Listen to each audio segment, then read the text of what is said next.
ధనరాజ్ మరియు సముద్రకని గారి రామం రాఘవం movie review భయ్యా.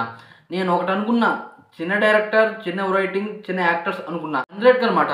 95% సాటిస్ఫై అయ్యా. నాకు చాలా బాగా అనిపించింది. ఫస్ట్ హాఫ్ కన్నా సెకండ్ హాఫ్ ఇంకా బాగా అనిపించింది. ఏంటంటే ఈ మూవీలో స్టోరీ ప్లాట్ ఏంటంటే ఫాదర్ సన్ బాండింగ్ భయ్యా. ఒక ఫెయిల్యూర్ సన్ గురించి అయితే ఉంటుంది. అసలు మనకి ఒక సీన్ చూపించారు అంటే ఆ సీన్ మనకు అర్థమయ్యేలా ఏదోదో పెడతారు కొన్ని మూవీస్లో, కానీ ఈ మూవీలో అలా కాదు. చాలా కంప్లీట్గా మనకు అర్థమయ్యేలా అయితే పెట్టారు. డైలాగ్స్ భయ్యా, డైలాగ్స్ మాత్రం చాలా బాగున్నాయి. సింపుల్గా ఉన్నా సరే ఆ డైలాగ్స్, క్లైమాక్స్లో ఒక డైలాగ్ అయితే ఉంది.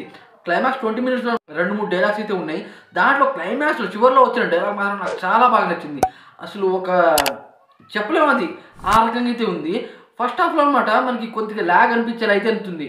అంటే ఒక సీన్కి ఒక సీన్ అయ్యేలా అయితే ఉండదు, కానీ స్క్రీన్ ప్లే బాగుంది. ఆ సీన్ మ్యాచ్ అయ్యేలా ఉండదు, కానీ స్క్రీన్ ప్లే మాత్రం బాగుంది. స్క్రీన్ ప్లే అయినా, బ్యాక్గ్రౌండ్ స్కోర్ అయినా, కొన్ని చోట్ల బీజియం కూడా బాగానే వర్కౌట్ అయింది. అలాగే ఈ మూవీలో సాంగ్స్ అంత ఎక్కలేదు నాకైతే. నిజం చెప్తున్నాగా, సాంగ్స్ ఏంట్రా ఇలా ఉన్నాయి అనిపించింది. కానీ భయ్య రియలిస్టిక్గా తీశారు మూవీని. అసలు రియల్గా ఎలా జరుగుతుంది ఫాదర్ సన్ బాండింగ్, అసలు వాళ్ళ ప్రేమ ఎలా ఉంటుంది, వాళ్ళ మధ్య కోపాలు ఎలా ఉంటాయి, అసలు ఇలాంటి క్యారెక్టర్ని వీళ్ళిద్దరే చేయగలరు నాకు అనిపించింది. మరియు సముద్రకని గారు చాలా సినిమాల్లో ఫాదర్ క్యారెక్టర్ అయితే చేశారు భయ్యా, కానీ ఈ మూవీలో అలాంటి కైండ్ ఆఫ్లో అయితే లేదు. కొద్దిగా డిఫరెంట్గా అయితే ఉంది. ఇది నాకు చాలా బాగా నచ్చింది చెప్పాలి అంటే. అలాగే ధనరాజ్ గారి గురించి అసలు ఆయన జబర్దస్త్లో వచ్చాడు భయ్యా. అంతకుముందు కొన్ని సినిమాల్లో తీశాడు, కానీ అతనిలో ఇంత టాలెంట్ ఉంది, డైరెక్షన్ కూడా చేస్తారంట ఆయన. అలాంటిది ఈ మూవీలో అతన్ని హీరోగా ఊహించుకోలేము. కాకపోతే భయ్యా ఆయన యాక్టింగ్కి అతని క్యారెక్టర్ డిఫరెంట్గా అయితే ఉంటుంది. కానీ మూవీలో మాత్రం వెళ్ళే కొద్దీ కొద్దిగా బాగా అనిపిస్తుంది. కాకపోతే ఈ మూవీ బాగా లెందీ అనిపించేలా అయితే ఉండదు భయ్యా. ఉన్నది మాత్రం అనమాట చాలా తక్కువ సేపే ఉంటుంది. ఉన్నది మాత్రం మనకి బోర్ కొట్టకుండా ఉంటూ మంచి సీన్స్ అయితే ఉంటాయి. ఇది నాకు చాలా బాగా నచ్చింది భయ్యా.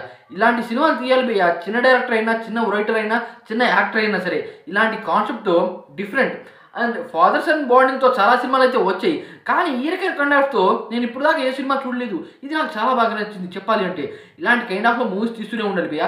డిఫరెంట్గా మన తెలుగు ఇండస్ట్రీని లేపేలా చిన్న యాక్టర్ అయినా సరే కంటెంట్తో దిగితే ఎవరు ఆపలేరు. ఈరోజు నేనైతే ఇది 2వ సినిమా అనమాట.